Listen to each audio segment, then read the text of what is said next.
Now to the growing crisis on the Texas-Mexico border. Governor Greg Abbott has sent a letter to President Biden requesting an emergency declaration for the state. And this is what prompted that request. A bridge in Del Rio is now an immigration flashpoint. Nearly 15,000 migrants, most from Haiti, are seeking asylum here in the U.S. Our Taisha Walker is live in Southeast Houston now with that story. And Taisha, the Homeland Security Secretary was in Del Rio today. He was, Chris, and his message: the border is closed and migrants will be taken back to their home country on flights.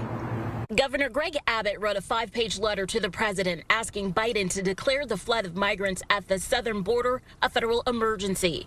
In the letter, Abbott said there were 4,000 migrants at the Texas-Mexico border last Wednesday and more than 16,000 this past Saturday, with no signs of slowing down. We are very concerned that Haitians who are taking this irregular migration path are receiving false information that the border is open. U.S. Homeland Security Secretary Alejandro Mayorkas visited Del Rio, Texas today and said migrants will be placed on planes and deported. He says migrants must have arrived before July 29th in order to be eligible for temporary protection status. The main problem that I see is that our immigration laws have not been updated or reformed or changed since the early 90s. Immigration attorney Mana Yagani says unlike the Afghan refugees, many of the Haitian migrants might not qualify for asylum unless they can prove fear of persecution based on race or political opinion, for example. U.S. Congresswoman Sheila Jackson Lee says the migrants are being demonized for simply fighting for their lives. We understand that the borders are closed. I accept that.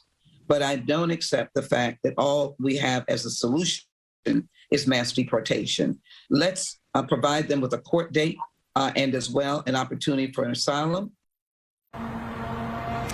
Houston Haitians United tells me that they are working with Congresswoman Jackson Lee as well as Congressman Al Green to help those migrants at the border. Their plan is to collect some of those donations dedicated for Haiti earthquake relief victims and give those to the migrants down south. They plan to do that starting tomorrow and Wednesday. Reporting live in Southeast Houston, Taisha Walker, KPRC 2.